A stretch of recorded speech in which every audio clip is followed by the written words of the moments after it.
be live.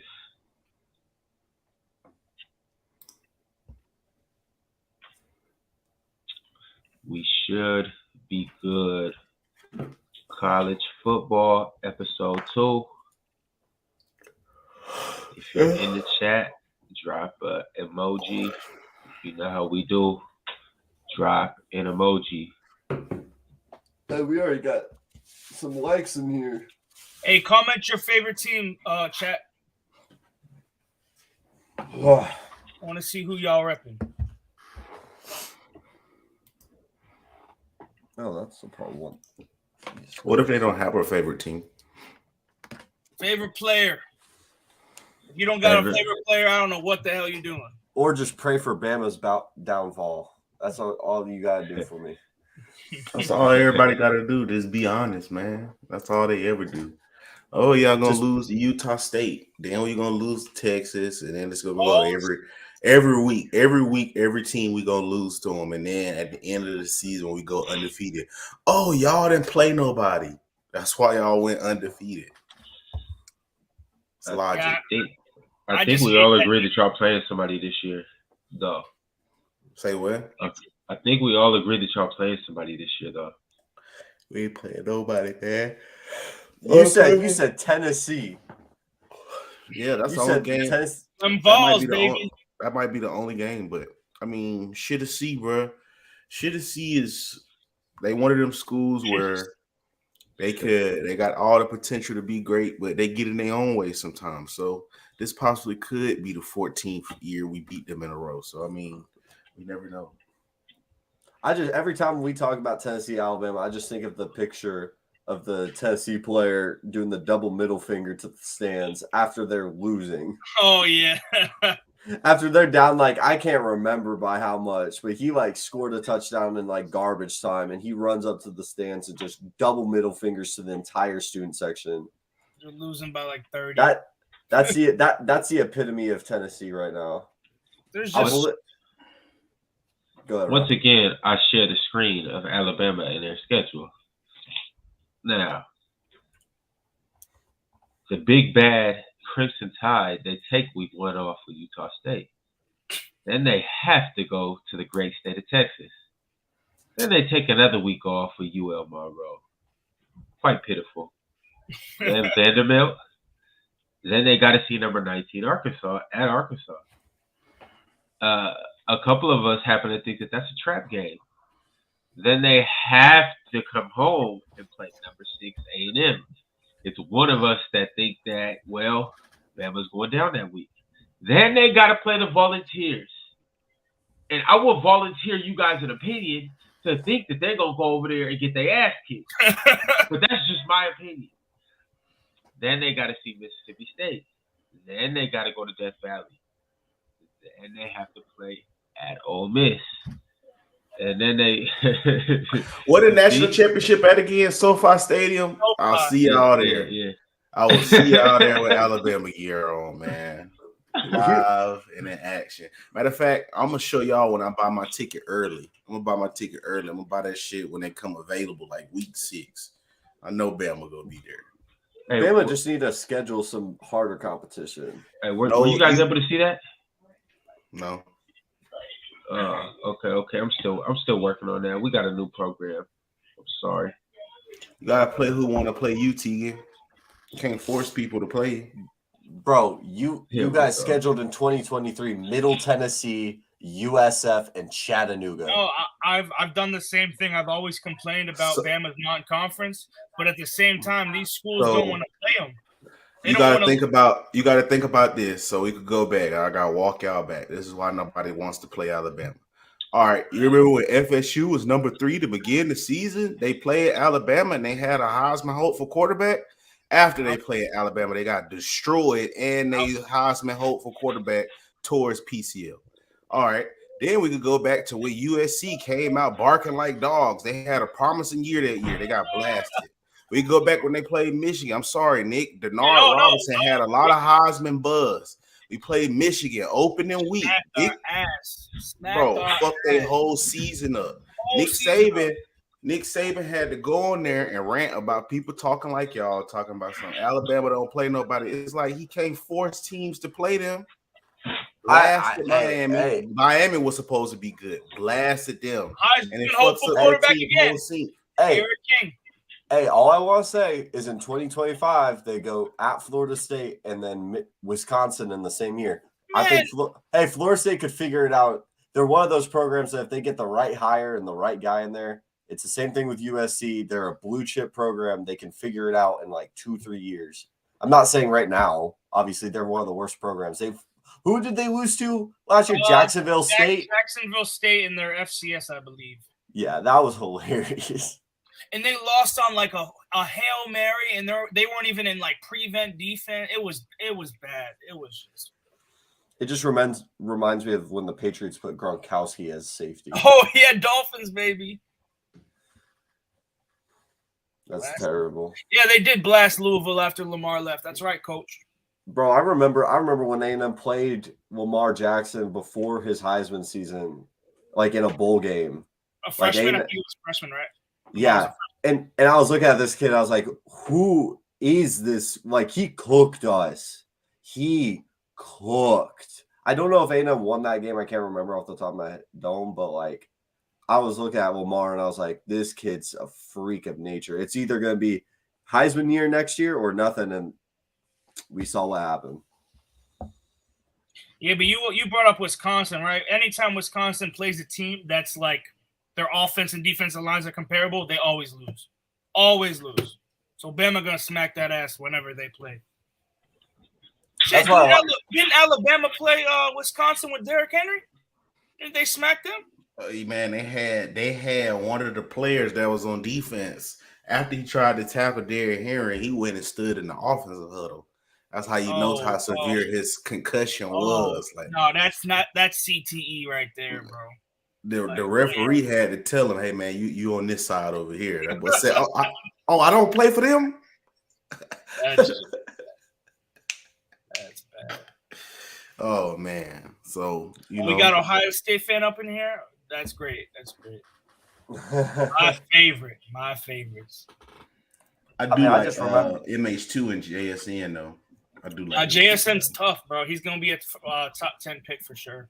I know J-Rob not in here to defend his team, but bro, I think it might just be off-season overthinking, but I think we're overrating a little bit this Ohio State defense. I don't know, like we always have a top 3 team that falls out of it for whatever reason, and Ryan Day teams seem to always struggle in the beginning. I mean, y'all remember when they played Minnesota and almost Minnesota came in and beat them. Yeah, and then the next week they lost to Oregon. I get it. They got the defensive coordinator and they had a really young defense, but man,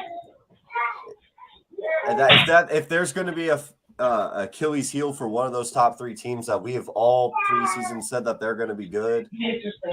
And I mean, CJ Stroud, I'm going to say it now. I don't know if he's going to be a consensus top 2 quarterback by the end of the season.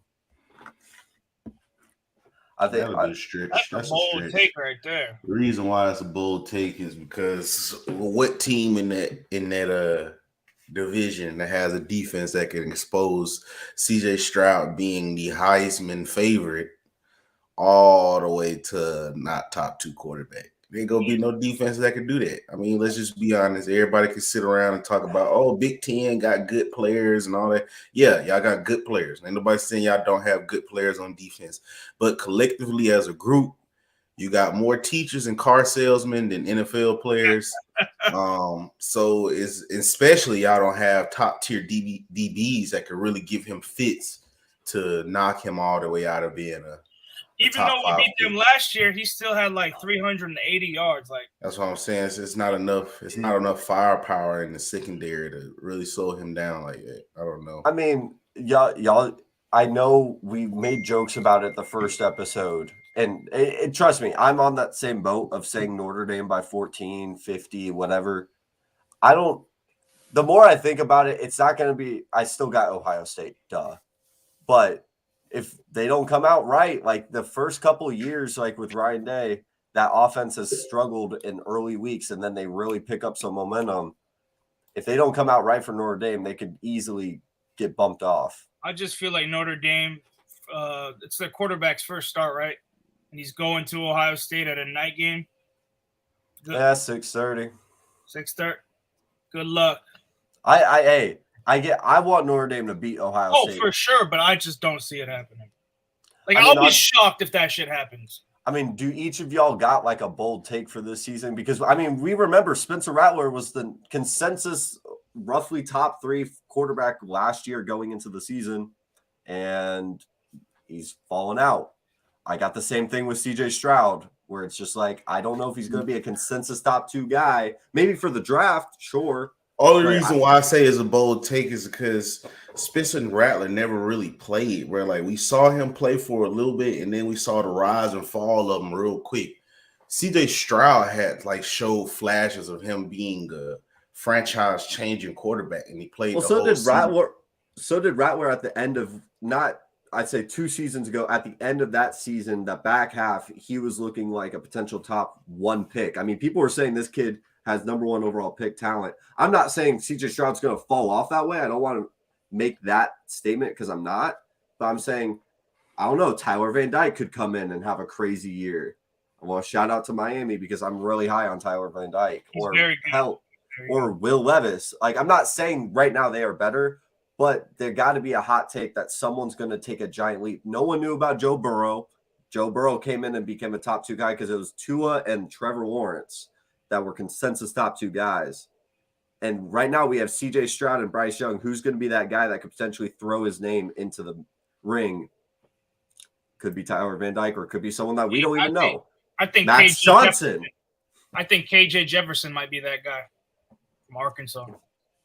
Does he have the arm talent? KJ Jefferson tough, bro. I like KJ.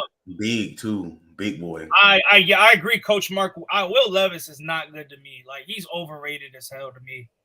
Just because he be eating bananas with peels, putting mayo and fucking coffee. Like, bro, what is it? No. Like, what about the? He's just weird. Like, what is he? The mayo. The mayo. The mayo and his bro. Like, what? That's just. Bama, you hear about that? Yeah, I saw that crazy shit, man. Whatever them boys got to do to be different, man, let them do it. That's a SEC East bullshit. I'm gonna just say this: the best quarterback over there in the SEC East right now is going to be between Stetson Bennett and probably that boy from Florida, Anthony Richardson. Just not Hendon Hooker. Better than Hendon Hooker. I like Hendon Hooker, but I gotta go. I'm really high on Anthony Richardson though. I gotta go AR-15. I think Stetson Bennett gets unnecessary hate. Don't get me wrong. I was shitting on him last year. He stepped up in that championship. He stepped up when he needed to. So, like, hey, I'm no more Stetson Bennett hate from me. Hey man, y'all can't hate on the boy Stets, man. He's a champion. He's a champion quarterback. And he went to Chick-fil-A to go serve some nuggies, dude. And he shaved his head, bro.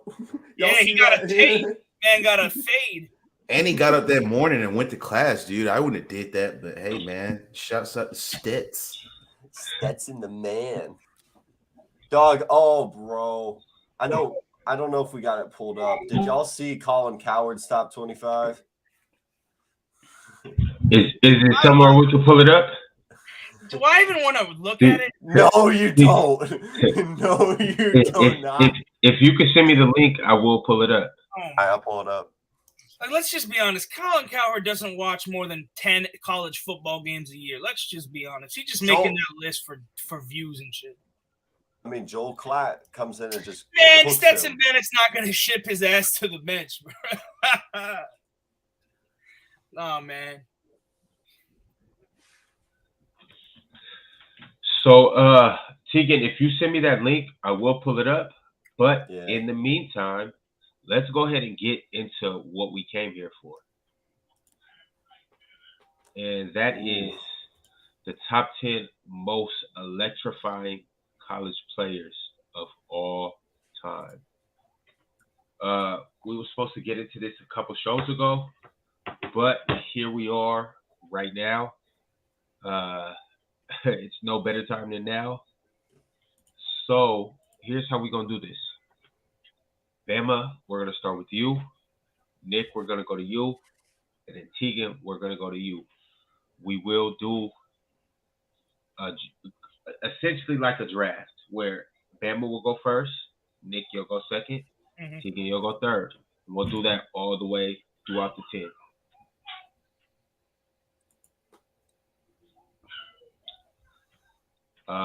Bama, it is on you.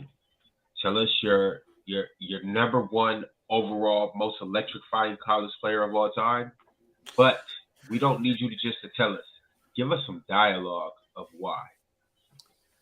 Oh, I mean, you can go a lot of players right here for the number one, but it's really based off of preference. But I'm gonna keep it real. I'm gonna just say Fords with the whole ambiance behind everything.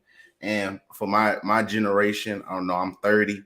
But Reggie Bush is the easy number one, just from the run motion, the effortlessly running the ball. Just he was graceful, the moves. Dude had 15 carries, 315 yards versus Fresno, and he had the pad and stop. He put the ball behind his back, reverse field. Like Reggie Bush was just insane. And then if you really look at it, I mean, what he averaged like 8.9 yards a carry. You got to remember he shared a lot of his carries with Lindale White, and for him to still come up with 1,800 yards, 17 touchdowns is pretty crazy. Because especially how they used to give Lindale the ball a lot, especially in the red zone. They really fed Lindale White more. I believe that year he had 1,800 yards. I think he had like 100 and some less carries than Lindale White too. So, I mean, the dude, that within itself just screams electrifying itself. And on top of that, he did it while maintaining, undefeated seasons. They almost went for a three-peat against Texas if it wasn't for a heroic effort from Vince Young. So I gotta go Reggie Bush just for all those reasons right there. I mean, he was the first one to Kincaid. That's the man right there, the legend. So I mean, Reggie Bush, he started this NIL stuff. He started Bruh's Barbecue. He was already getting millions of dollars back then. So I mean, you gotta give him back his Heisman. Mixtape Reggie. We all know he won the Heisman. I don't care if they took it from him. That shit already happened. That was a magical season. We saw that. We know who Reggie Bush is. Like, they could try to take his names out the record books and Heisman and all that, man. We know what time it was. Reggie Bush was magical. It's the same thing with Barry Bonds. He's in the Hall of Fame, in my opinion. You put that guy in there, Reggie Bush won the Heisman. Simple as that.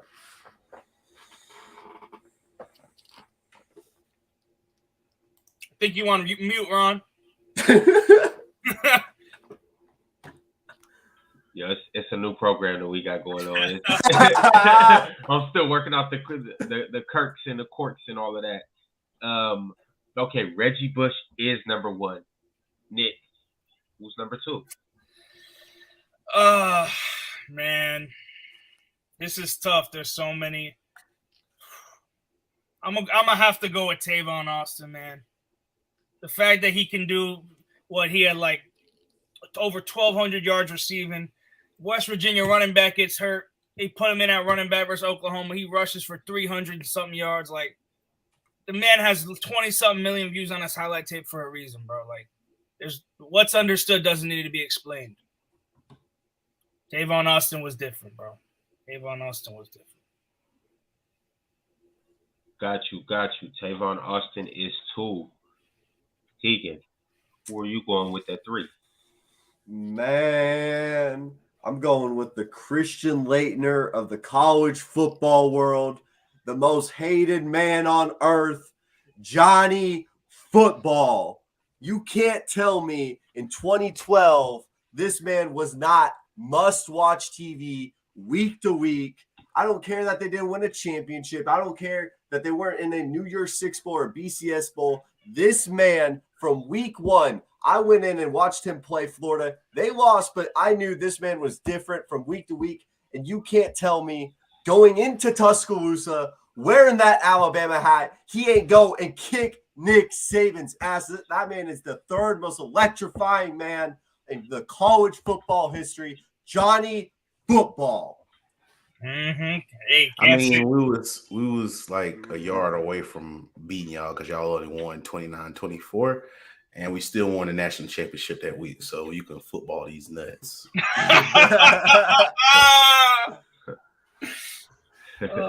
Crazy how that works, huh? Even when you beat them, you don't beat them. Aye. Y'all had Tavon Austin pretty high, though. That's pretty high for Tavon. I ain't mad at it, though. I got to put respect. Because Tavon, for me, I'm a tough critic when we say electrifying. I would consider Tavon Austin fun to watch because, I mean, a lot of the shit he did really wasn't like game changer. That's why I would even take DeAnthony Thomas over him because they both had similar careers, but if you put the ball in DeAnthony Thomas' hands, you get nervous because like your score is not safe. You see what I'm saying? Like he's scoring certain touchdowns to the point to where it's like, oh wow, like you know what I'm saying? Like yeah, this ain't good. If he keeps doing this is not good. I've seen a lot of times where you could just let Tavon Austin just run all over the field, and even in that game against Oklahoma, like it was still a close. Tough game for them. Maybe you could say that's overall for the whole team, but shit, still though, bro. Like I don't know because if DeAnthony go for 500 in the game, bro, I'm willing to bet Oregon wins by a lot. I mean, you can sit there and say like those teams is different, but you gotta remember that was the same year Geno Smith was up for the Heisman. He had Stedman, Bailey, what's my other dude, McCaffrey. McCarthy, he was a big, tall, outside physical receiver, bro. Like they low-key had a decent team, bro, and they should have did more. Defense was horrible though. They won a game 70-63 versus Baylor. I mean, Geno dropped 6 touchdowns. I think it was against Clemson in an Orange Bowl. Yeah. You talking about all them touchdowns that barely went 20 yards down the field? But I mean, yeah, I get Geno that he was. I'm not saying Geno's on this list. I'm just saying he had a good enough offense around him. Tavon Austin reminds me a lot of Austin Rivers' like high school mixtape. Like he's really higher on a lot of people's minds because of that video. Which shot like it's a Tavon. Obviously, I've watched it when I played football. Like that was my hype video to get into it. But like, I don't know. I would put Charles Woodson probably higher. Hey man, don't steal my pick. Hey, well, with that being said, Bama, it is on you at number 4. 4. Electrifying.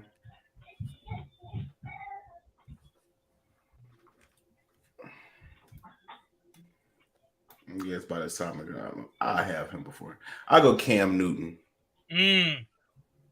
That's good. Cam Newton, man. That man went through the whole SEC.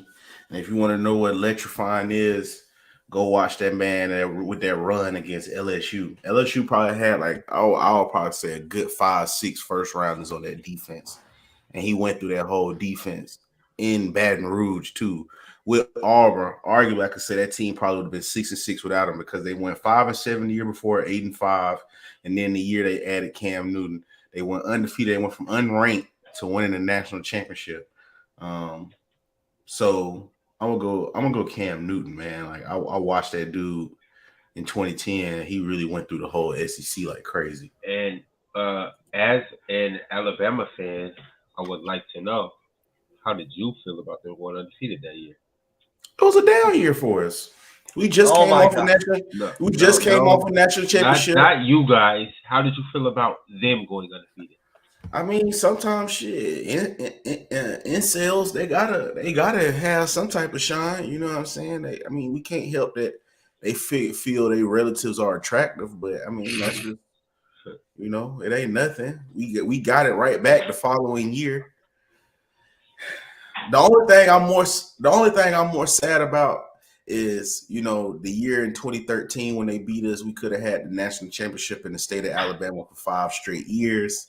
And they dropped the ball against Jameis Winston. I'm more so hurt about that one than anything. Got you. All right, Nick, who do you have? Oh, Tegan just said it, man. Charles Woodson, only defensive player to win the Heisman. He played offense. He averaged 20 yards a catch when he was at receiver. Had 8 interceptions in 12 games or 13 games. I don't remember how many, but man was one-handed picking. Ryan Leaf said, "Oh, I'm going to try him in the Rose Bowl." And what happened? Got a pick in the end zone. You don't try Charles Woodson, man. Come on. I see what y'all doing. I see what you and Tegan doing. Y'all putting y'all boys on from y'all favorite. Oh, hold on. I would have. Is Charles Woodson not electrifying? Yeah, he was good. I'm not. So my choices was either put Manziel 3rd or 6th. I'm putting him 3rd over down all the way to 6th. 6 is a good spot for Manziel. In my opinion, man, listen, I will say there is bias because I have gone to so many. I was in the Cotton Bowl when he cooked Oklahoma. And I mean cooked Oklahoma. Fried Oklahoma. Man, like, I remember watching that Duke game when he came back and jumped over a damn lineman. I get it. He didn't win a national championship. The defense at A&M was not good enough with someone. But he was must-watch TV. It's electrifying players. Manziel's going to be 3 for me every single time. But for 6, though, I'm going to go with another defensive player that I grew up watching a lot because of the Big 12, who should have won the Heisman. It's Ndamukong Suh. Ndamukong Suh was him. He will always be him. He got that dog in him, and he should have won the Heisman. And y'all heard it here first. That game versus Texas was crazy. He single-handedly almost beat Texas in that. If I got a defensive tackle this high, that just tells you how electrifying that man was. You could not block him. Nebraska on offense could barely score 6 points. They could barely ever score. That's tough because it just really depends because, I mean, I could argue and say he wasn't better than Nick Fairley in that 2010 championship. Stop, Bama, stop.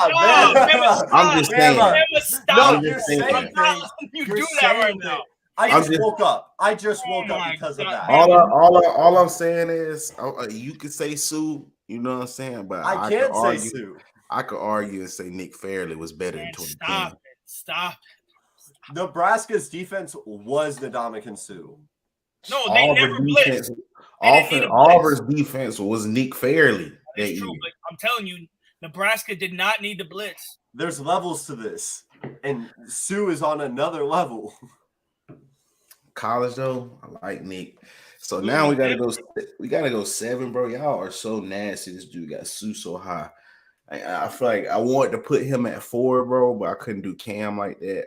Honey Badger probably is the most electrifying football defender, more than Charles Woodson and Sue, but they're higher than him. Yeah, I get it. Charles Woodson got it for what he did on the other end, but if you look at specifically defense, Honey Badger made defense look like offense. It was every week this dude was getting some type of fascinating turnover. First game against Oregon versus DeAnthony Thomas, opening kickoff strips him. Like, that's just ridiculous. Not only does he strips him, he turns around, locates the ball, picks the ball up, runs it in for a touchdown. All right. Then we can go to when he went against DJ Williams in Arkansas. Big tight end, 6'4", 265 pounds, comes out of nowhere, strips him, punches the ball loose, picks it up. You get busy with the ball. And then on the punt return, what they did against Georgia in the SEC title game. Come on, man. Honey Badger was serious. And then he stripped your boy Tavon Austin too. The same Mr. Electrifying. They played him, even though Tavon Austin had, I think, 116 yards. They still carjacked him out there. Honey Badger told him to get out of his car, give me that nice jewelry you got. It looked nice, man. Get up out of here. But I need this. You don't need this no more. I need it. You feel me? So I don't know. Honey Badger was a different one too. I like watching Honey Badger. I ain't mad at Tyrant. No. See, that like that was number 7 though, right? Yeah. I mean, for most of these guys I'm gonna name at least, like it's gonna be guys I've seen. I could sit here and say, like, talk about like the older players, like for electrifying. Like I can argue all-time list, but like I'm always going to go with the guys that I personally saw because that was electrifying to me. Like waking up Saturday being like, dude, I'm going to go see Manziel or Sue play, like that type of stuff. But Nick, it's your turn. Man, Lamar Jackson, man, what are we doing? How did he fall this low? Over Vic? I'm putting Lamar. I didn't see Vic. I saw Lamar go play number 2 FSU, whatever they were ranked, number 2 and number 3, and hang up like damn near 50 something on their head. Lamar Jackson, come on. Oh, I got it. Lamar Jackson clears Troy Smith. Stop that. He clears Troy Smith. Stop. Come on. Lamar hey, Ron, we got time to go to 15 potentially, like rank 15. Or are we just doing top 10? And if y'all got 15, let's go to 15. I can go 15. If y'all want to go to 100, let's go to 100. Because there's a man that I grew up watching a lot of, and it was when I was way younger. But this guy got me really into football, mainly because of his matchups with A&M, Arkansas player, the running back, Darren Mcfadden. Ooh. This man was blitz speed. This man was crazy. Now, listen, I didn't get to watch Ricky Williams. I got to give respect to Ricky Williams. He was electrifying too. But for what my eyes saw, Darren Mcfadden was crazy. The three-headed monster that they had a cover athlete. They had Darren McFadden. I forget the other guy. Felix Jones and Peyton Hillis. Crazy. But Darren McFadden was the lead back for a reason. Honestly, should have won the Heisman over Tebow, but that's a different story. Ooh, I ain't mad at that. It's just Tebow. The entire Speaking college football. Tebow's ass ain't up here for me. He was electrifying. I ain't gonna lie. His team was electrifying. Oh, he got a teammate who might be on this list, though. Can we get a 30 for 30 on that team, that 07 Florida team? I need a 30 for 30. Percy for sure tough. Percy Harvard, man. Are you going with him? You 9. You going with Percy? No, because y'all messed the list up. So I gotta make sure that some people that aren't on here are on here. So I'll go quarterback right now. I won't be nasty. I'm gonna go quarterback, and I will say Vince Young. Also, similar reasons for why I chose Cam Newton. The sole reason they teams were winning was because of their electric play, and that's what I think about when I think of electric players. Like when these dudes touch the ball, like electricity, like it turns something on. Like, so that's what I'm saying. Like it generates power to turn something on. So that would be for me is the scoreboard. So when these dudes are in the game, they effect on the scoreboard is something wicked. And I know people can be like, "Oh, quarterbacks is not a winning game." Bullshit. It's for a reason. If Auburn didn't have Cam or if Texas didn't have Vince Young, they not going to no national championship, let alone not winning the 14, 15 games that they did win. So I got to go with Vince Young. Vince Young should be way higher. Probably should be top 5 for sure, but I got to go with Vince Young for sure. Okay. And there you have it. We have our top 10 right now. You guys, that's 9. Check it. I think no, that's 10. You got to pull it up. It's up right now. You got Reggie Bush 1, Tavon Austin 2, Johnny Football 3, Cam Newton 4, Charles Woodson 5, and Dominican Sue 6, Honey Badger 7, Lamar Jackson 8, Darren McFadden 9, and Vince Young 10. Now, Nick, it is on you. Are we going another one? Well, we're going to go 5 more. I'm going to take my Michigan bias out of the way. Braxton Miller. Come on. Braxton Miller could play receiver, running back, quarterback, whatever you needed him to do. Has probably the best spin move play in college football history. I'm going to put my bias out of the way. I'm going to put Braxton Miller up there. I ain't mad at that. I don't know. Yeah, you can't be mad at that. That's a good pick. Braxton I'm trying was to. all right. But see, He like was Bama, he was like Go just a ahead. running back at quarterback though. I mean, he was all right though. He had nice moves, like like I said, bro,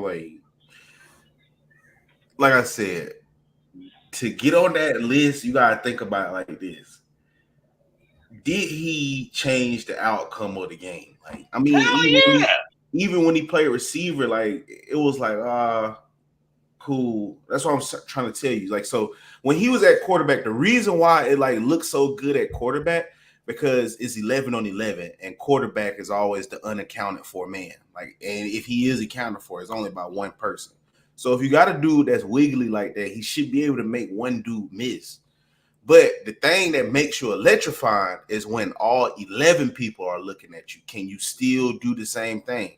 And Braxton Miller couldn't do it. Like, I mean, he even got hurt, bro, trying to be Superman. Like, he wasn't Superman. Like, man, Bama, you're being real nasty. I can't. I'm not.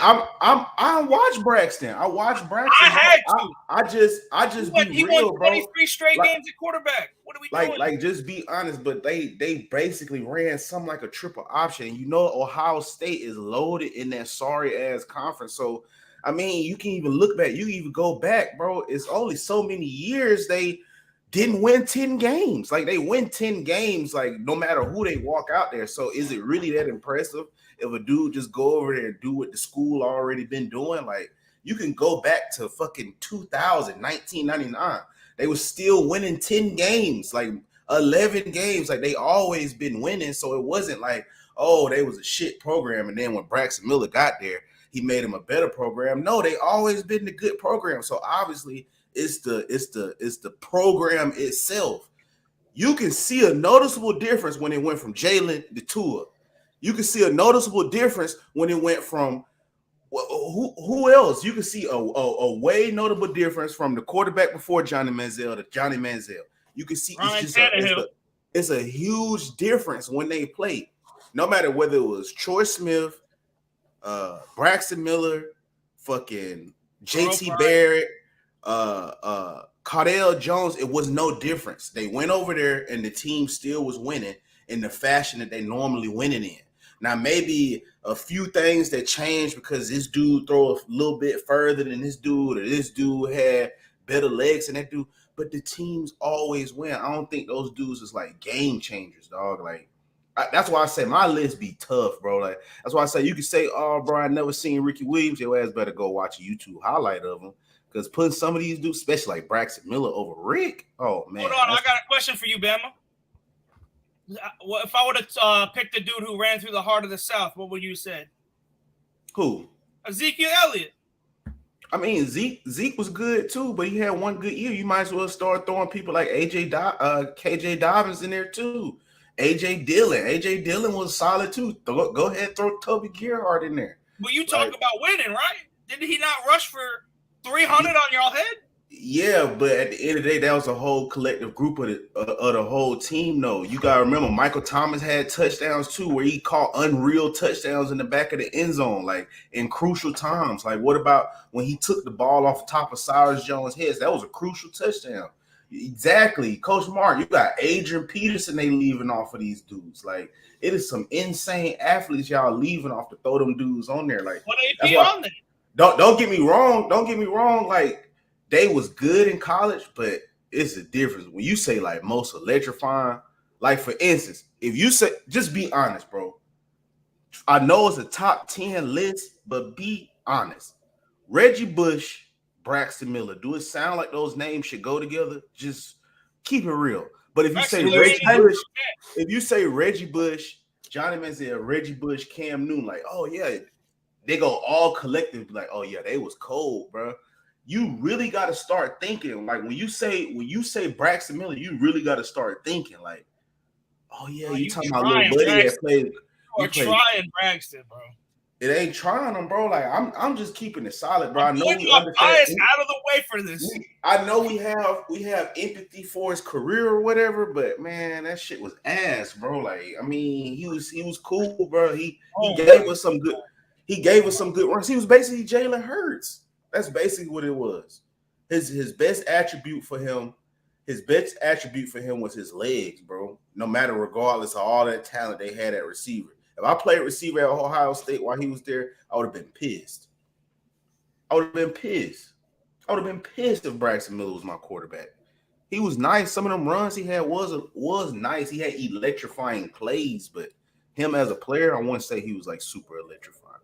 But that's your pick. Ain't nothing wrong with that. I can't wait till Ohio State fans go on TikTok and tear your ass up. They can't tear me up for this, because if Doug want to do this, bro, I'll tell all Ohio State fans, bro, stop being a fan right now. If you think that Braxton Miller belongs on a list of the top 15 most electrifying players ever, you're smoking catnip. He's not even the most electrifying player from Ohio State. That's Ted Ginn, Maurice Clarett. Like, it's so many players that was at Ohio State that was more electrifying. Chris Gamble was more electrifying than Braxton Miller. So, I mean, I know you can use bro, we never seen those guys play, but shit, bro, we live in the age of information. There ain't nothing to go turn the camera on, turn YouTube on, and look up those dudes right there. They was pretty nice, you know what I'm saying? Especially Maurice Clarett. He was really toting that bitch, like something serious. Like, so Braxton Miller, like, it's like, especially you got Ted Ginn, guys like that. I don't know, Santonio Holmes. I mean, I'm gonna throw Orlando Pace's name in there. Yeah, you just out of here looking for something right here at this point. I like giving support to offensive and defensive linemen, bro. That man had a pancake meter on the Jumbotron. They were tracking his pancakes. Yeah, don't get me wrong. Like, that's good, but we talking about electrifying, dog. Like, man, we know what time it is. Electrifying. They make you throw that fucking clipboard down, dog. That's what electrifying is. Like, you throw. I don't look at the scoreboard like you had mentioned, though. Like, because there's the other side of the defense. That's why I got Manziel so high up. He lost games against LSU. He lost games against Florida because their defense couldn't keep up. When electrifying to me, and now I get you make a fair point, Bama. For once, I'll agree with you. Is sure there's guys being left off the list that, like, I haven't seen. I can go watch highlights or all this, but who's like electrifying to me, I'm gonna put forward just because I got to see it. I saw what the stadium was like with that man in the building, and it's almost like WWE. He walks in Rumble style. Everyone's going nuts. I got to see that, so I'm going to have bias towards that because I saw it happen. And that's why with my pick, I'm going to go with Justin Blackmon or Michael Crabtree, one of those two guys. No, well, you got to go with one first off. Second off, who all have I missed up to this point? Well, the last person I have was Braxton Miller. Was the last one. Okay, so Tegan, you're taking Michael Crabtree. Next? Michael Crabtree next. I got that Big 12 bias. I grew up watching those games, man. Like when it was Oklahoma, Texas Tech, Texas, just rotating. I mean, y'all remember when there was like, I think, a 4-way tie up there, or like those three teams were the top 3 teams with who's the Tech quarterback that played back then? Graham Harrell, bro. You could throw it like that's the problem with this list. It's so tough because not only are we throwing quarterbacks the most important position, the guys that make the most plays. I mean, you could really make a top 10 list of just straight quarterbacks that are the most electrifying. You got wide receivers, you got running backs.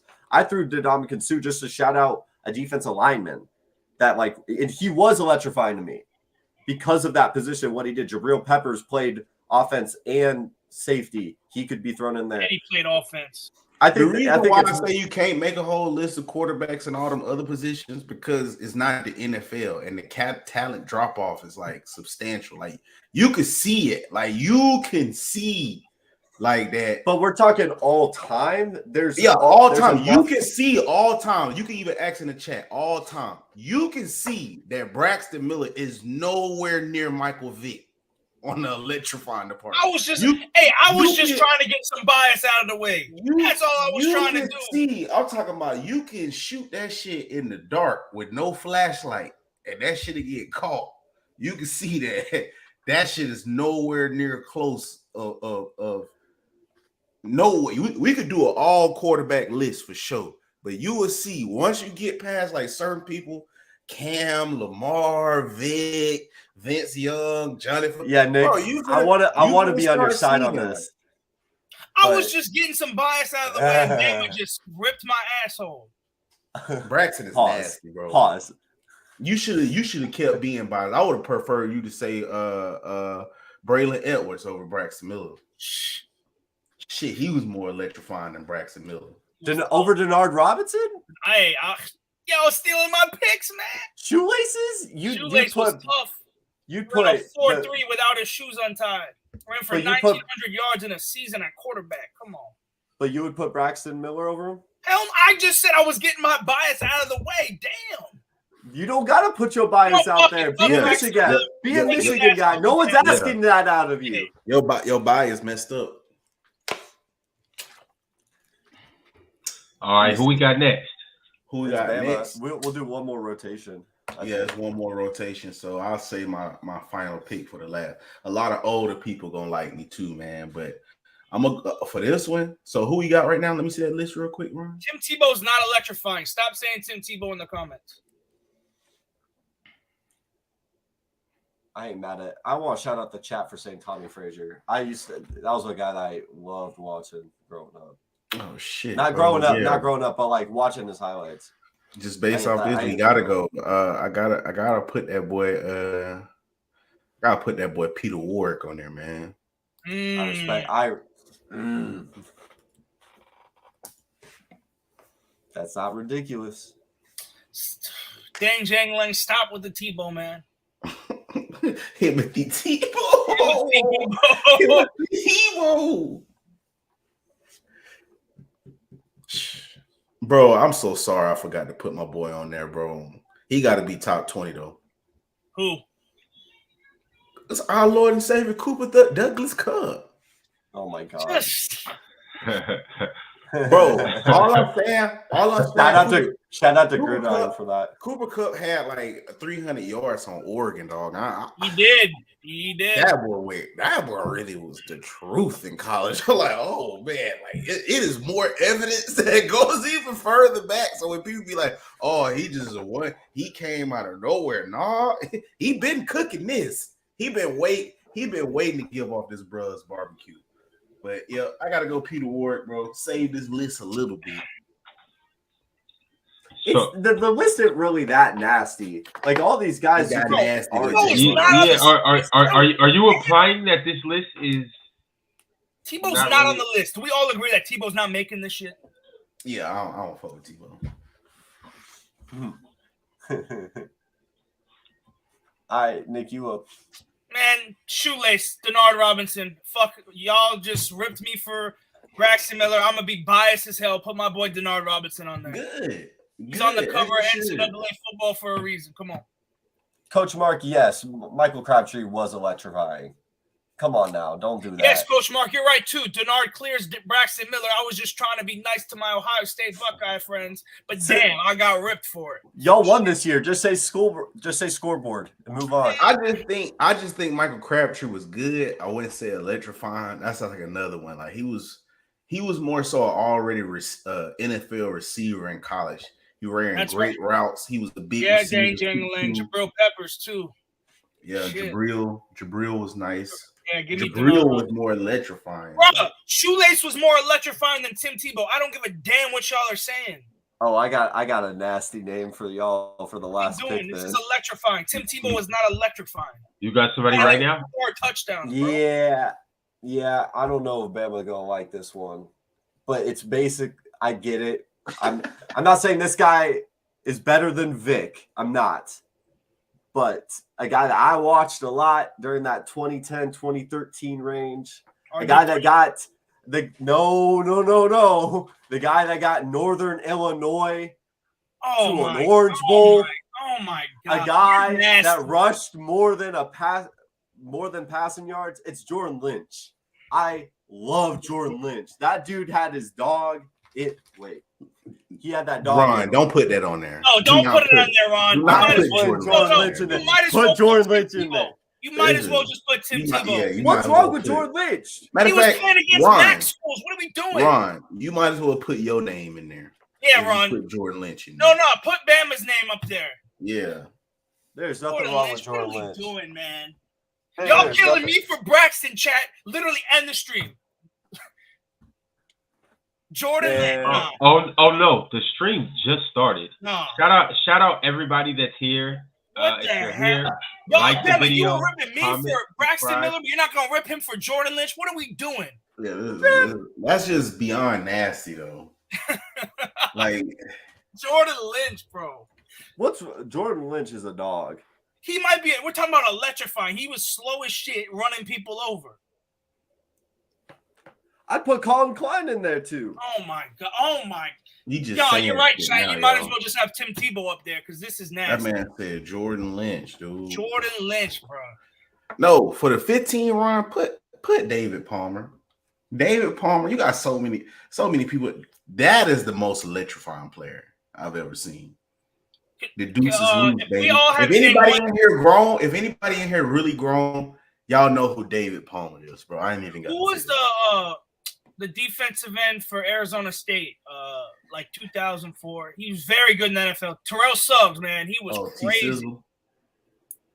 T-Sizzle was nice, yeah, for sure. Yeah, no. Jordan Lynch is not more electrifying than Pat White. Tegan, you're nasty for that. I love Jordan Lynch, bro. I loved watching him.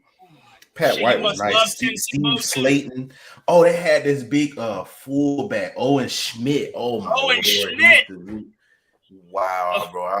I really had dreams of being like him, bro, because I was like a real diehard fullback, bro. Owen Schmidt was that dude, dog. He really that dude used to drink lead paint before the game. Fuck Gatorade. He drink lead paint, bro. Like, yeah, that dude was tough. Oh, CJ Spiller and Brandon James. Oh my gosh, bro. Like that was Sammy Watkins. Oh, Sammy. Oh, man. All right, so I want to go around the room and I want everybody to tell me who really got who's the biggest person that got left off this list. Oh, Michael Vick. Yeah. Michael Vick, Adrian Peterson, Ricky Williams, Pat White. Pat White. I mean, Pat White could have been left off if y'all would have put some real superstar studded players on there. Devin Hester. David Palmer. Vince Young's on there. Who went with Vince Young? Put him. Yeah, I put him on there. I had to save the list. Can we please take Jordan Lynch off the fucking list? Please. Instead of Jordan Lynch, put Riley Cooper. No. Yeah. Riley Cooper Douglas Cup. Riley Cooper was pretty electric. That's nasty. Hey, Rod. You could put Percy Harvin. Percy Harvin. Put Percy Harvin as 15. No. I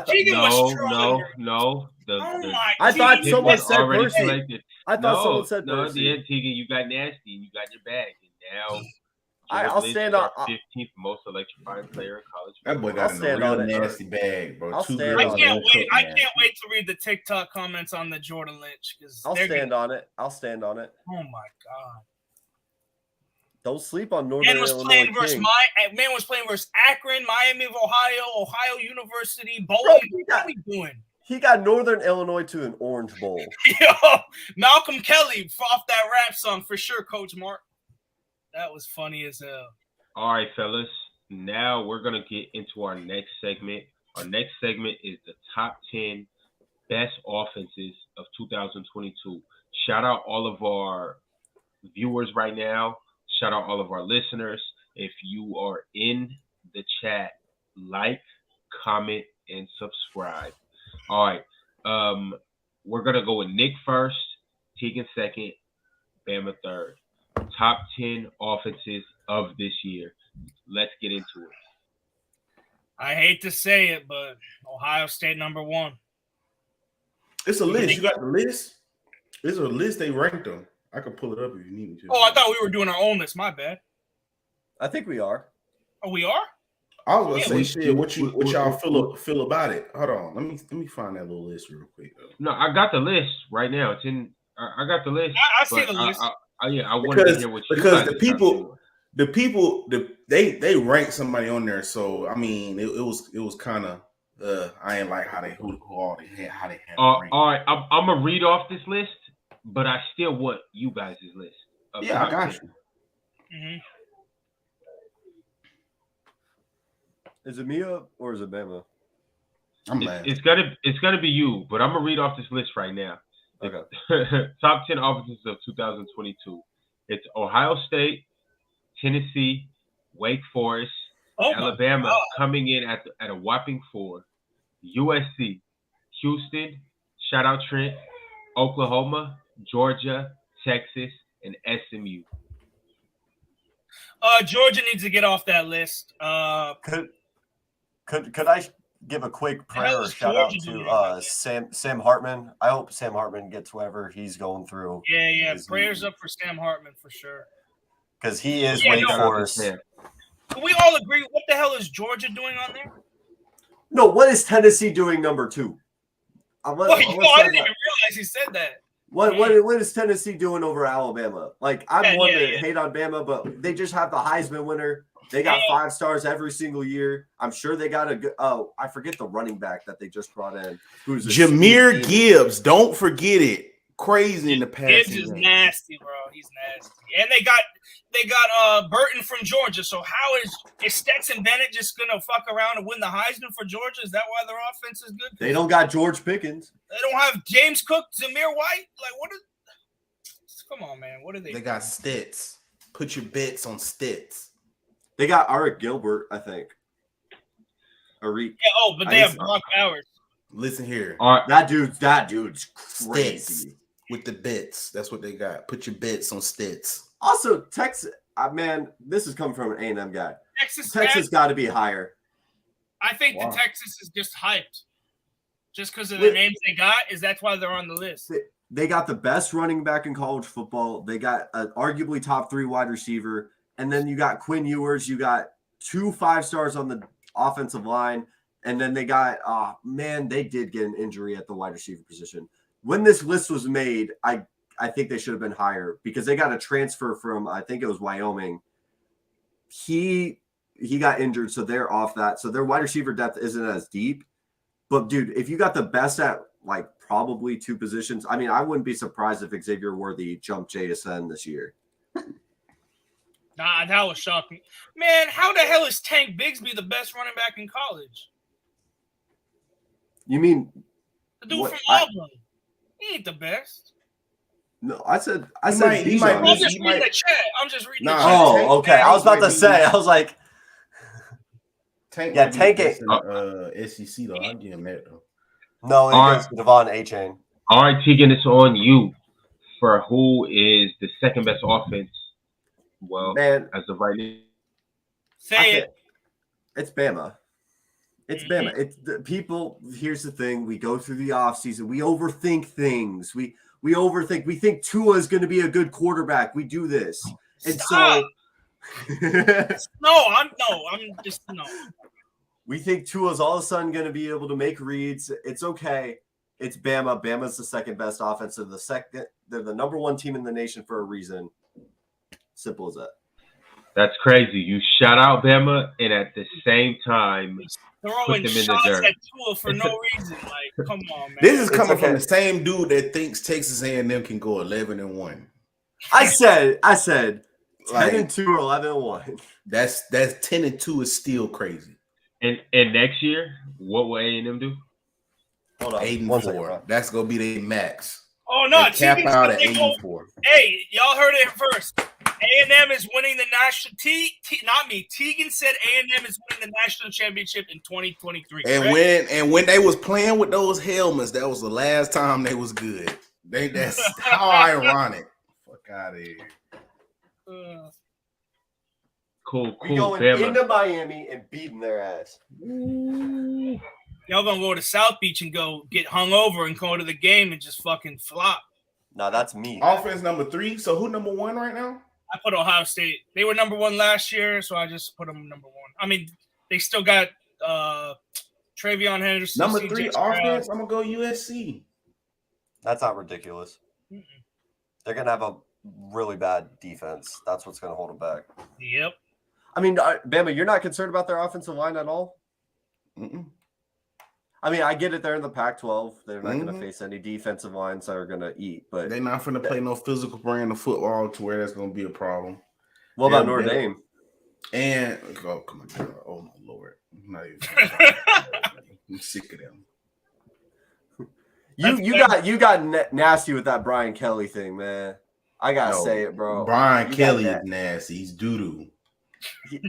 You got real nasty. All that pandering lost him a recruit. He was behind dude doing this. I'm like, I would have left too.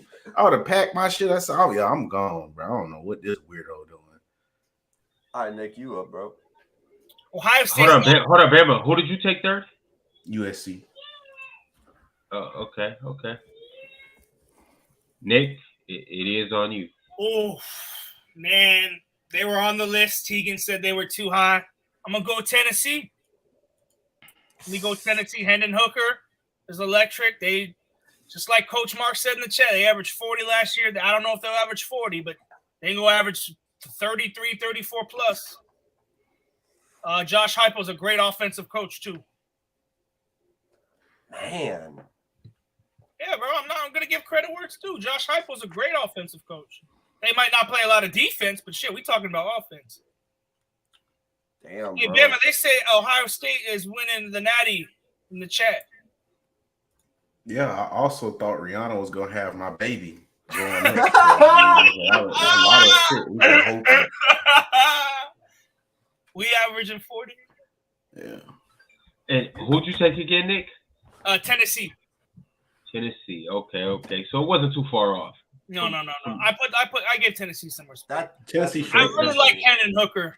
That's ridiculous to me. Okay, and well, Tegan is on you. I think Tegan was gonna pick the pick. It was between these two teams. I think Tegan's gonna take them right now. Now, it's good. This is gonna hurt. It's like saying, I don't Thanks, know. Coach. It's like if Nick went like this. It's Texas. Yeah, that's what I was. It was between Texas and I knew you were gonna pick Texas. But I will have to give respect to Texas because they do have. I mean, like I said on that TikTok, man, Quinn Ewers, he's a 1.0 recruit. This dude is seen as a generational talent. So the expectations have to be there. Bijan Robinson looks like, I mean, he could be, they ain't going to pick him as high as Saquon, but like he could have a year like Saquon and really, he's a first round running back, which y'all don't really hear much of anymore. And then, dude, Xavier Worthy is a game breaker. Sarkisian is an elite play caller. Just don't lose to Texas. I wouldn't say elite play caller because let's not remember he was drunk at USC on the plane.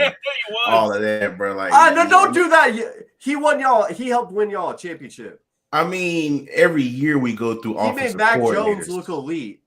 Every year we go through coordinators. We can say that about our coordinators. So just don't give him too much credit. We restored his coaching career. We'll say that we restored his coaching career. Yeah, I agree with that. But would you? But the last time we saw him as a coach, O'Brien, he was drunk. I mean, you can even look at that. Bill O'Brien still looked good as an offensive coordinator at Alabama, and he's shit as a head coach. He's pure shit as a head coach. But look how competent he looks at Alabama because you got the old overseer hanging over him. Nick Saban is not going to let you run his team and shit. But like I said, he got all of his freedom back. We'll see, man, if he stays sober, man. Like that boy Steve Smith say, ice up, son. We'll see in week 2. I mean, it looked good. I mean, Quinn Ewers, I love how everybody like that, but I got to go with it, man.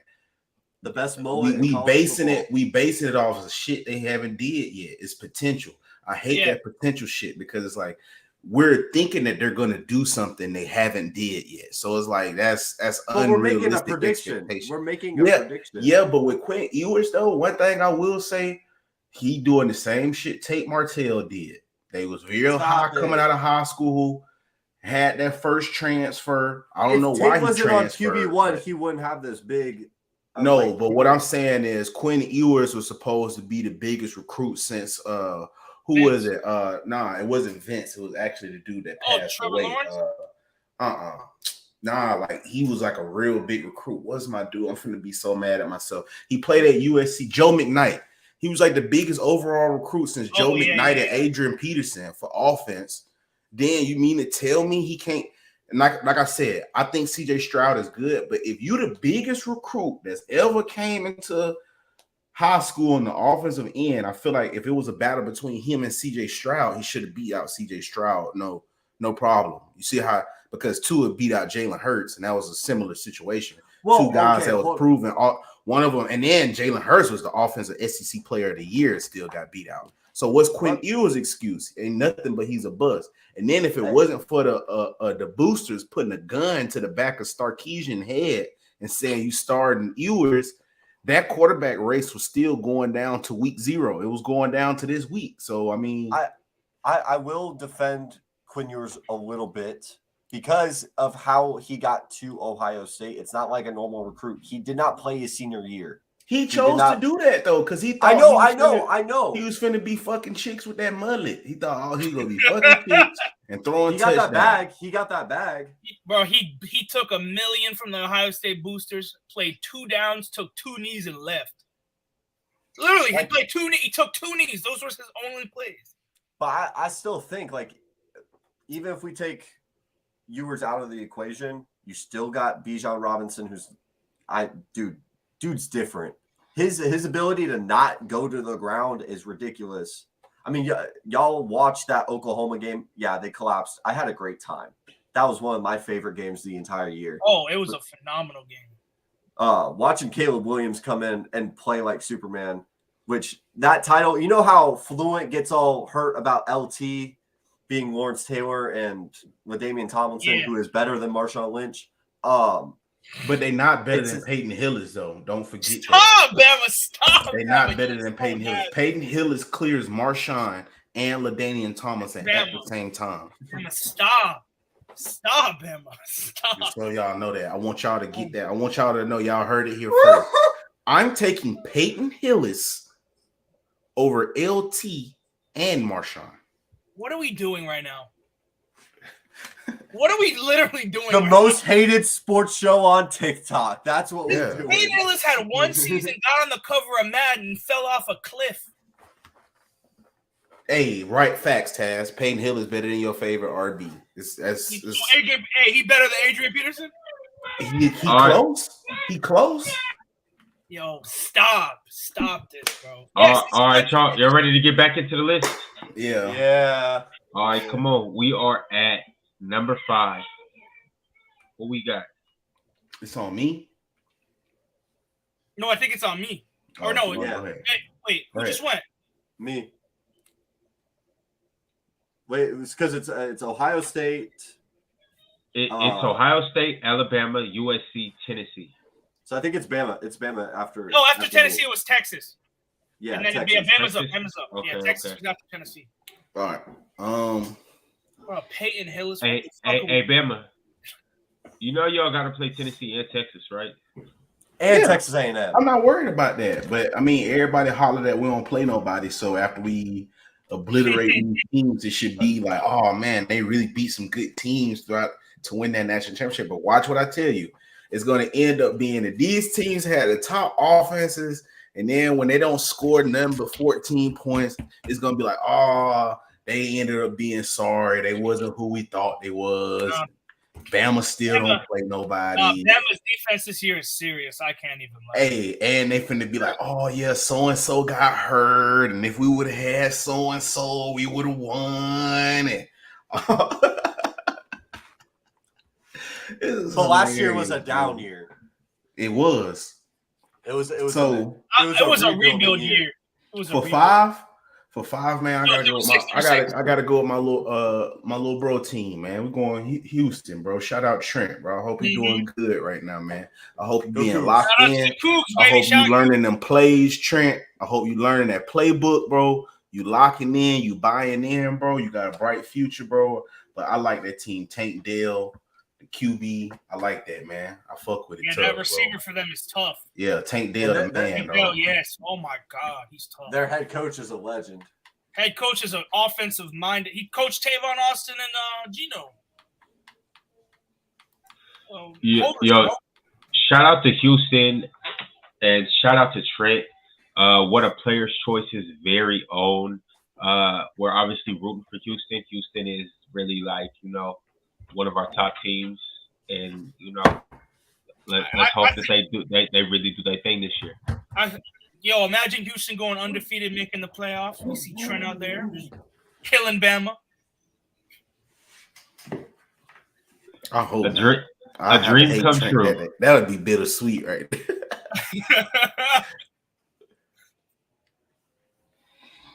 Am I up now?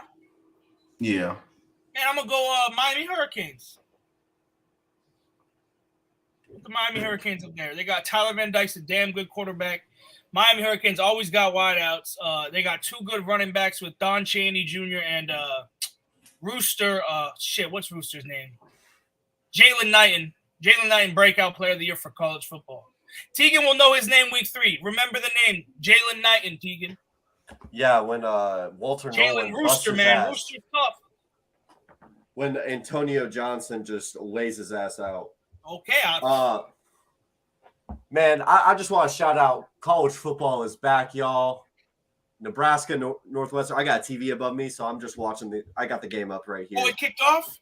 Yeah, it's kicked off. Nebraska got the ball 13 minutes. College football is officially here.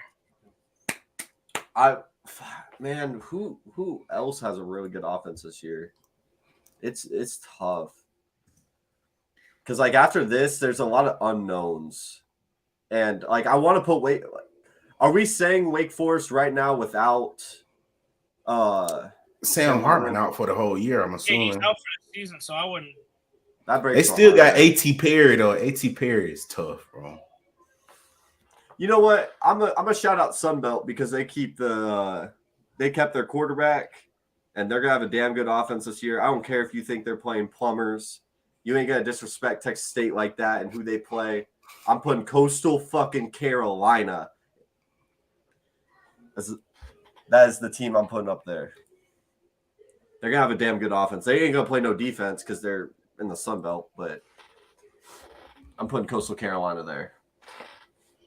Even though they don't got Isaiah Likely, which breaks my heart, but Nebraska just scored. They scored the first. About time they take a lead. I can't wait for this team to go 8-4. Nebraska? I don't know what to expect with Nebraska. I love Casey Thompson. I think Casey Thompson got a really bad rap at Texas.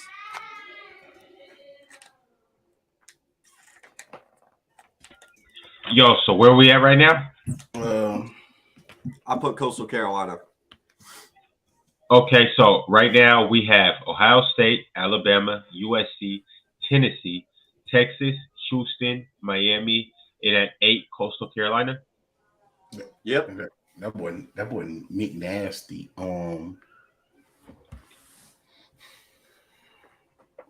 Me?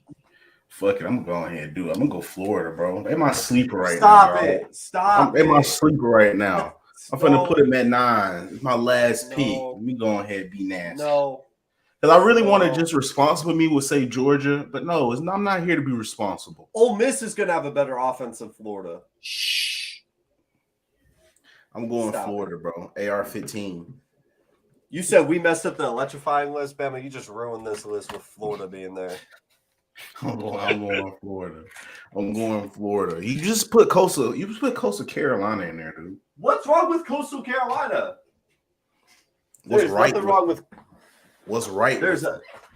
They got one of the best college football quarterbacks in there. Yeah, on road to glory. That's it. Gators. I'm going Gators. It is on you to wrap everything up. I'm gonna go with Arkansas. Yeah, I ain't mad at that. That's not nasty. Florida on the list. KJ Jefferson for sure. KJ Jefferson, yeah. They got a couple good wide receiver transfers. They got Hazelwood from Oklahoma. Damn, who was the other receiver? They got another receiver up there too. But hey, Arkansas was putting up points last year. They'll be putting up points this year again too. Oh, Florida! I like Anthony Richardson, man. I got him in Madden 23. That's who I drafted with the Seahawks rebuild. But like, I got him in Madden, bro. That for some reason, whatever draft class gave him 97 speed. But like, bro, what outside of Anthony Richardson was Florida got? They got skill players. Who? You'll see. Florida always has skill players. Man, You're like, y'all They gonna have who? I don't know. I can't name a wide receiver. I can name Travis Etienne's brother. They got a couple. And who was that running back? They had a running back. Is it DeMarcus Bowman, who went to Clemson and transferred to Florida? Was a 5-star. Yeah, I mean, but are we talking top 10 defense or offense? Like Arkansas clears. I don't even know if they like a top 5 offense in the SEC. I'd put A&M above them. Stop. That's biased as hell right there. No, like A&M got way more proven players than Florida right now. Hey, the best part about this so is they got Ricky Pearsall from Arizona State. They just got Montrell Johnson Jr. from LSU. Justin Shorter from Penn State, and he's a 6'4" receiver. Don't forget that. Like I said, they tough, bro. Like I said, with AR-15, bro, they got a couple 6'4", 6'3", 6'1", 200, 6'2". Like, bro, they got some decent receivers over there. And like I said, where they at right now, they're in a perfect situation, dog. They got no expectations, bro. And if you go back to even last year, they didn't lose a game. You're placing a top 10 expectation. I'm just saying, offense. You can have a top 10 offense and not really just be a top a playoff caliber team. You still can have a good offense. There's plenty of times where y'all. I mean, we can even go back to the most electrifying players. I'm pretty sure West Virginia had a top 10 offense that year. They had Tavon Austin in them, and guess what they did? And they went 7-6. Like 7-6 or 7-5, or I think they went 8-5 because they beat the shit out of. That might not be the same year, but they did beat the shit out of Clemson one of those years. Wait, so okay. Ron, you mind if I go through each SEC team and like I'm just gonna ask Bama, would he rather have Florida's offense or this SEC team? Go ahead, bro. Kentucky. Enlighten us. Kentucky. Y'all going with I'm going with Florida. I told you, I'm not picking a quarterback who puts fucking mayonnaise in his coffee. Okay, no, I'm all right. So y'all got Tennessee. I got Tennessee. Okay, Bama, what are you going with? Over who? Florida. Like I'm saying, this team or Florida's offense? Just offense. I got Tennessee. Tennessee over Florida. Okay. Who else? Arkansas. It's close, but Arkansas. Okay. I mean, I wasn't to bet AR-15 better than KJ Jefferson, but they both good. They both hell of a players. That I don't know about that one, man. Okay. He has the potential, but we'll see. Georgia. I mean, he was held back by a shit coach, though. We can't be giving that excuse out. I might go Florida over Georgia, bro. Yeah, I wouldn't. I mean, it wouldn't offensively. That would not shock me. All right, so 2-2. A&M. I'm going Florida. I hate to say it, but I'm going Florida. Are y'all looking at the same rosters? I don't trust A&M. I don't care how much you think. I don't care how much you think they're going. I'm gonna get deep in my A&M bag real quick. Like, bro, you think Texas A&M finna go out there and it's Morphin time. Do that shit the Power Rangers do. They not finna do nothing, bro. They're not finna do nothing. You act like they've been like 7-5, like negative record, like really, really bad. They haven't been 7-5, but they should have been in the playoffs in 2020. No, they shouldn't have. Yes, because the team they played, they would have played, already beat their ass, and he's wearing the Bama hat right there. Man, beat this, and all y'all coach can sit up there and do. We should be in the playoffs because nobody played Alabama at full throttle. We played it when they had Jalen Waddle, and nobody ever had to go through that. What was the score? Imagine what those scores would be if they went through Jalen Waddle with Jalen Waddle. I'm not even looking at the quarterback because you guys are just basing it off of AR-15, right?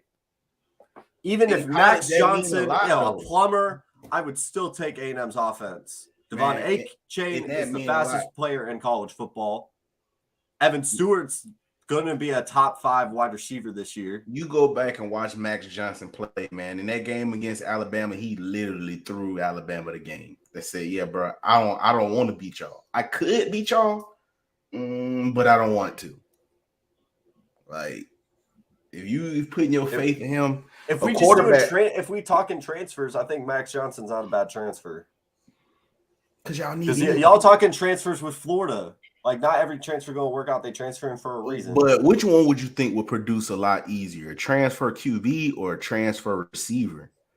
You got a lot better chance of a transfer receiver producing right away than a transfer quarterback. You got a lot to know before you get comfortable with that offense. And he never was a comfortable guy to begin with. So it's like, I don't know, man. You putting a lot of faith in the dude that throw games. Oh, okay. Ole Miss offense or Florida? I'm taking Ole Miss. I don't know. This year I'm going Florida. Ole Miss got who they got? They got quarterback from USC. I forgot his name. Jackson Dart. And then they got the running back from TCU. Zach Evans. Zach Evans. Yeah, I would have. And you know Lane Kiffin. Lane Kiffin straight up. Yeah, I like Lane, bro. But if I had another pick, I would have been Ole Miss with me. Mississippi State or Florida? Come on, bro. Florida, bro. Stop it. Bama, bro.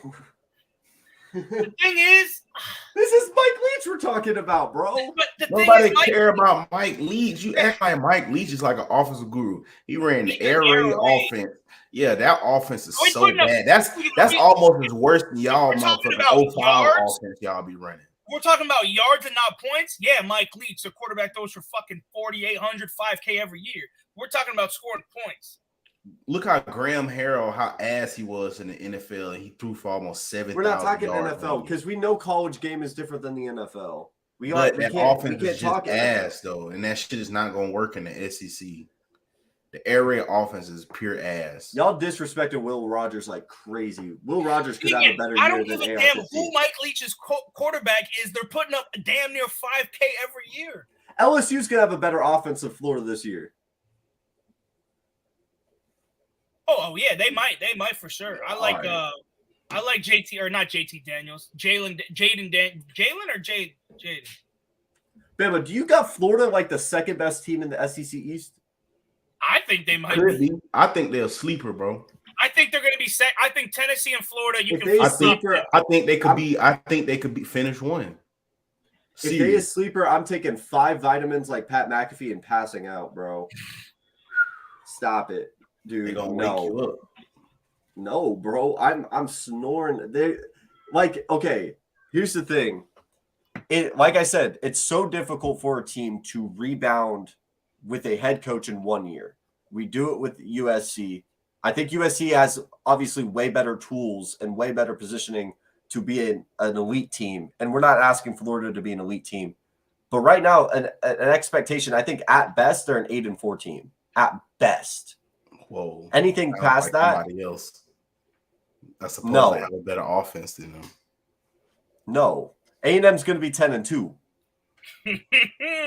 Tegan, I hate that you're going to get your heart broken. The only way Texas A&M can go 10-2, you're going to have to play NCAA 14, and the difficulty is going to have to be on junior varsity, because if you put it on Heisman, y'all definitely not. Y'all probably go 6-6 if you put it on Heisman. So that's a lot of chatter from someone that lost to A&M last year. I mean, y'all should. Everybody that was at that game, Jimbo, you should have went down to your local gas station, and y'all should have played the Powerball, and y'all should have put the magical numbers in. And y'all should have cashed in on all that luck because y'all had a 4-leaf clover and a rabbit foot up y'all ass. Y'all only won that game by the butter on. So we didn't dominate for 3 quarters, and y'all had to come back. What was the final score? It was 38. No. It's the same score. So y'all won by 3, so it was 38-35, right, or something like that. Something weird like that. When was the last time y'all lost to an unranked team? Did y'all not need a game-winning field goal to even win that game? You act like that's like a super negative thing, bro. It is. It was 41-38.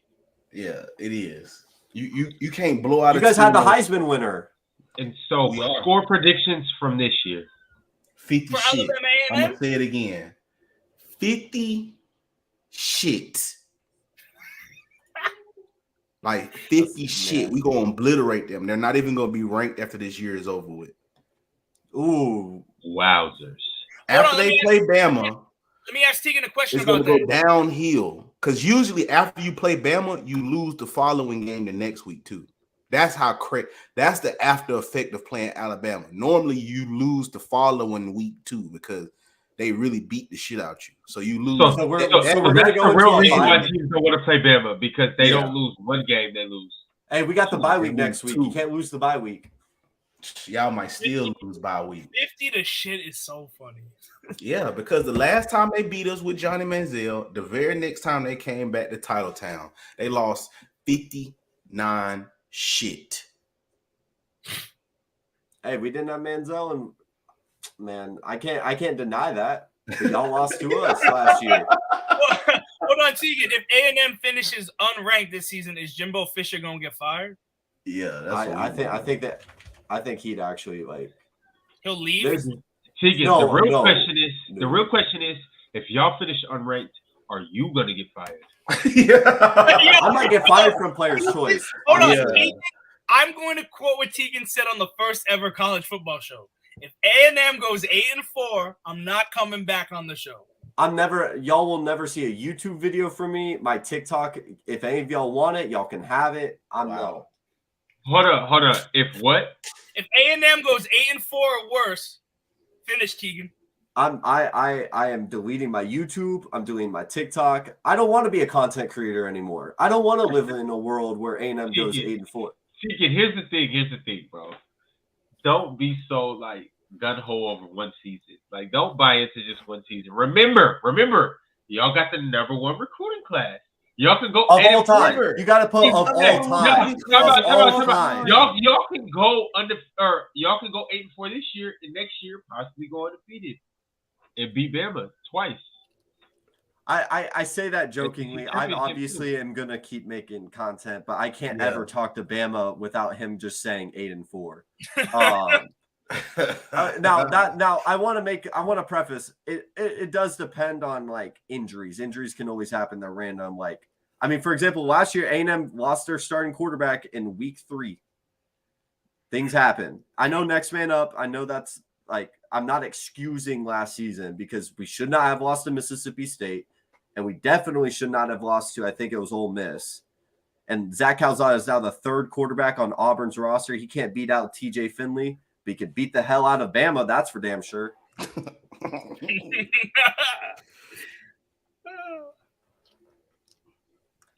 It's gonna be so funny if we got a show and I'm gonna be either in the car or potentially in the stadium, just popping in real quick at Kyle Field. All right, Bama, are you good on time? Yeah, I'm good. Okay, cool. Well, let's get into the top 10 ranked wide receivers. We got about 20 minutes left in the show, so let's go ahead and top it off with that.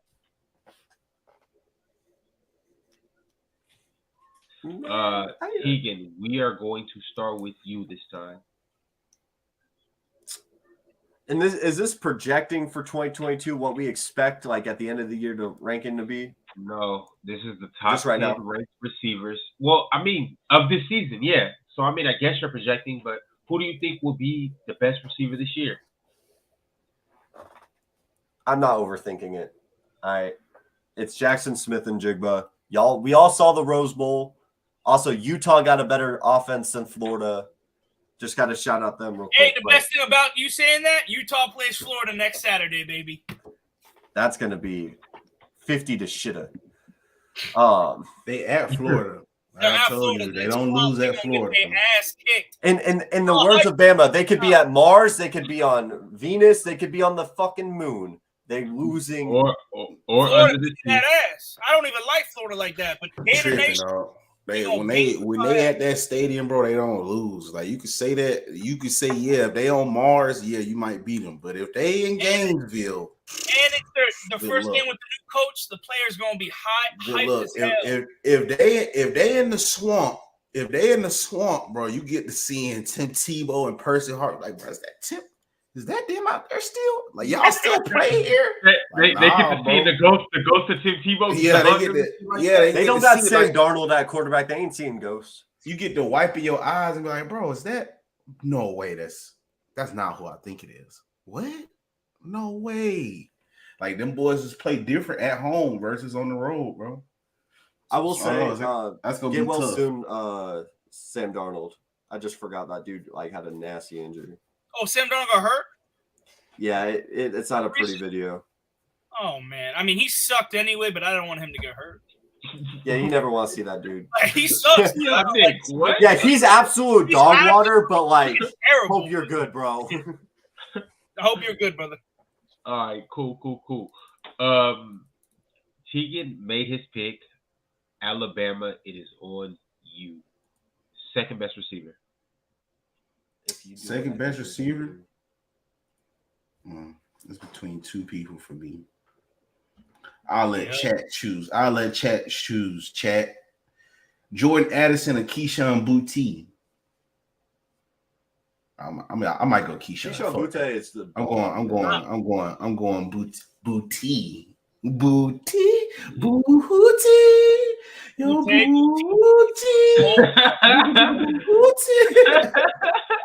He should have came to Alabama, bro. He would have been a lot better if he would have came to Alabama. He should have gone to A&M, bro. Nah, it was him and Eli Ricks was supposed to come over there.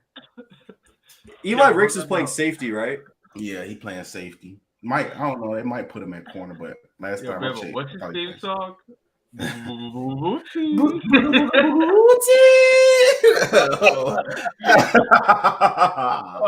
can't wait for the stream to end for me to like connect my speaker to my phone and play that and wake up. Yeah. Oh, what happened? What happened, Tegan? Big hit. Like, but no targeting. Ryan Helinski over the middle for a 20-yard gain. Nebraska laid out the wide receiver, but he caught the ball still. Absolutely laid his ass out. Football is back. That's what we love to see. That's why we watch this game. That's why we have this. That was electrifying, Bama. For plays like that. We watch it for plays like that, sugar. You know. Ooh. Oh, so Boutte or Boutte second? Yeah, Boutte. All Yeah. And Jordan Addison third. I think those are the three clear number 1, 2, and 3 receivers. I ain't gonna lie, bro. I'm putting Addison over Boutte. Just because he got the better quarterback situation this year. He's gonna be in a better offense this year. I don't know. Like, I like Keyshawn. Like, you could really mix. I've seen people go as crazy to put Boutte as number 1 because I don't know if Jason is a clear lock number 1 like this entire year. I think like at the end of last year, say JSN's number 1 wide receiver, especially with all the guys that went to the draft this past year. But if we're going to the end of 2022, I don't think JSN's a clear lock like people think it is. I think this 4th pick should be pretty easy too. Yeah, it's Xavier Worthy. Yeah. That's my pick. Bro, he was from to Michigan, bro. That's what pisses me off. That RPO game, that's what I'm saying with Sarkisian, right? That's like that you saw with, I think it was Tua and Mac Jones, like Alabama took a turn from that power O I form. I mean, Bama knows this. They slowly but surely made that transition to that quick RPO game, and that's what won them a championship. That's what made them go head-to-head with Clemson, and that's what made like the Heisman winners with Ruggs and everybody and Devonta Smith. Yeah, like all those guys, that RPO game is crazy. And the reason why I'm saying all this is Xavier Worthy has elite like speed. Get him into space, and that's what Sark's going to do. That's why I think like Ewers, he has high expectations, but he's also not going to be asked to be this crazy gunslinger. He can do it, I'm sure, probably next year with Arch Manning as his backup. But like, just get the ball to Worthy and Bijan's hands, and the rest is history. Cool. Who do we have next? We have Bama. Bama's off the screen. Nick, I'm gonna have you choose, and then we'll just come back to Bama. Hey, Ben in the chat. Shout out Ben. Ben's here. What's good, Ben? Ben, you was cooking with that Herbert take. Man, I hate the Herbert takes. They're nasty. What Herbert take was he cooking with? I'm telling y'all, and I will go head to head with y'all if like on the next episode for PC Gridiron. Man, wins are not a quarterback statistic. I'm tired of hearing it. I'm tired of doing these exceptions to the rules, the 10% that Stewart was talking about. Herbert has had the best start to a career statistically and has broken records in the first 2 years. He is an exception to the rule. He is a top 5 quarterback for a reason.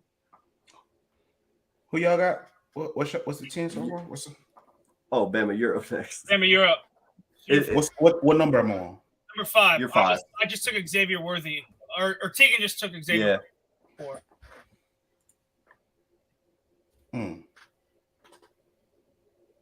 This list is pretty accurate, so I'm gonna go fuck it up. 5. If you do Burden, I swear to God. 5. Do it. Tank Dale. Oh, I don't think that's bad. I ain't mad at that. He was definitely on my top 10 list. That's not bad. I thought he was going to get real nasty. I thought he was going to say Burton is going to be the top receiver in the country, though. Yeah, I thought you were going to put Burton there. Jameson Williams was a receiver 3 or 4. Matter of fact, he might have been receiver 4 at Ohio State. He cleared all of those receivers in production this past season. I mean, any Ohio State fans in the chat, if you guys take credit for Jameson Williams, you smoking crack. They try to take credit for Jameson Williams and Joe Burrow. They really did.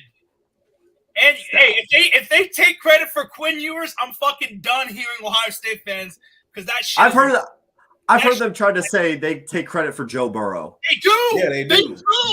They need to take credit. They need to take credit for Quinn Ewers. They need to take credit for who else that was over there. Hey, if that's the case, I'm taking credit for Kyler Murray. Take credit for Tate Martell too. Yeah. They don't want to take that credit though, huh? Yeah. It's the same. It's not the same as like Jalen Hurts going from Bama because I mean Jalen Hurts played a bunch of games at Bama. Did Joe Burrow play? He didn't play. Literally didn't play.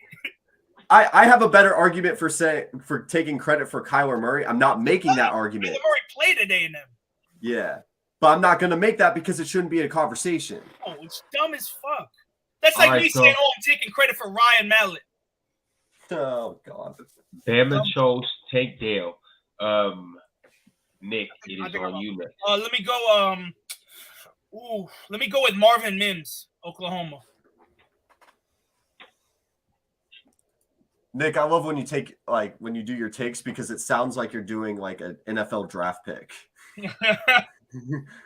Marvin Mims, Oklahoma. Man, it's up to you next. Say there's bias all you want. Say what you want, but there's always a freshman that comes into town and makes plays. Wait, this dude hasn't even played. And he's just we are projecting at the end of 2022 a 5-star wide receiver out of Texas went to Texas A&M to join the #1 recruiting class of all time. It's Evan Stewart. Evan Stewart's going to be a dog. He's going to really be one of the most electrifying players in the college. Coach Mark, don't trip. I got you on my pick right now. Shout out Evan Stewart. I got you right now, Coach. Go ahead, Evan Stewart's a freak of nature, bro. We go Jalen Hyatt, man. Good pick. That's not ridiculous. We can either go Cedric Tillman or Jalen Hyatt, man. I mean, I'm gonna go Jalen Hyatt though. I like Cedric Tillman too, though. Both of them tough. Cool. Nick. What number is this?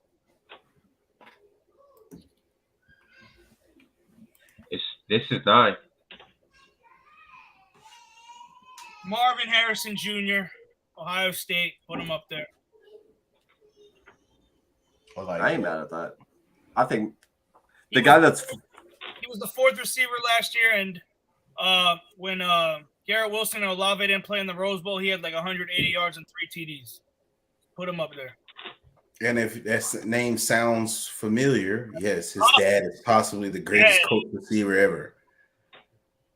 Yeah.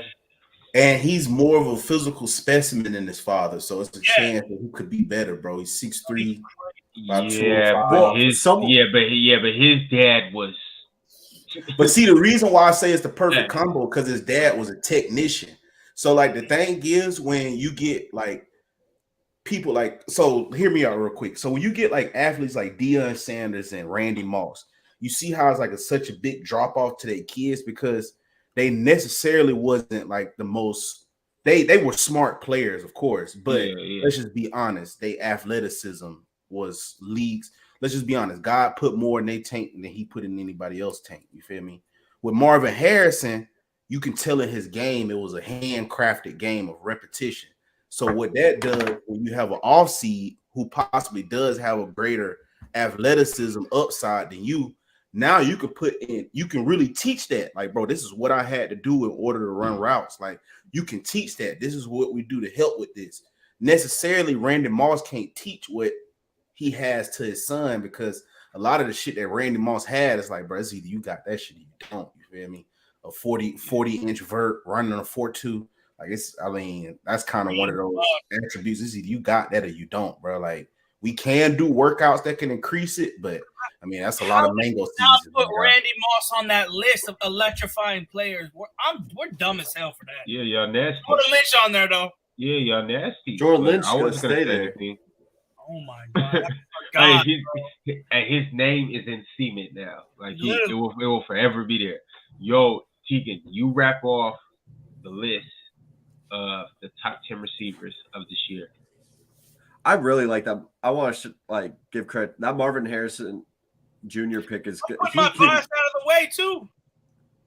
Yeah, that one's fair. That was the better other one, than Braxton. That was gross. Marvin Harrison actually was good. Hold on, you gonna talk about Braxton, but you don't. Jordan Lynch is just come on, man. What are we doing with Jordan Lynch? But I will say, like Marvin Harrison, I mean, Jason's gonna take a lot of the attention for a defense. And Ryan Day is a guy that can get the ball into his playmakers' hands. We see Chris Olave, Garrett Wilson, and Cook, so that's a good pick. But bum ass Jordan Lynch on that list. I also think like a real sleeper team, not Florida, in North Carolina, Josh Downs is a really, really good player. And they got a quarterback in there. As long as they don't get any NCAA violations, North Carolina, I think they're not going to be as good as they were when they went to the Orange Bowl and got their ass kicked by some farmers in College Station. But I really like their quarterback after going from Sam Howell to him. Got you. You guys heard it. Number 10 is Josh Downs. I'm going to just mention a couple other receivers that weren't on the list but could have easily made this list. We got Mario Williams, Keaton Thompson, Quentin Johnson, Jacob Cowing, and Jermaine Burton.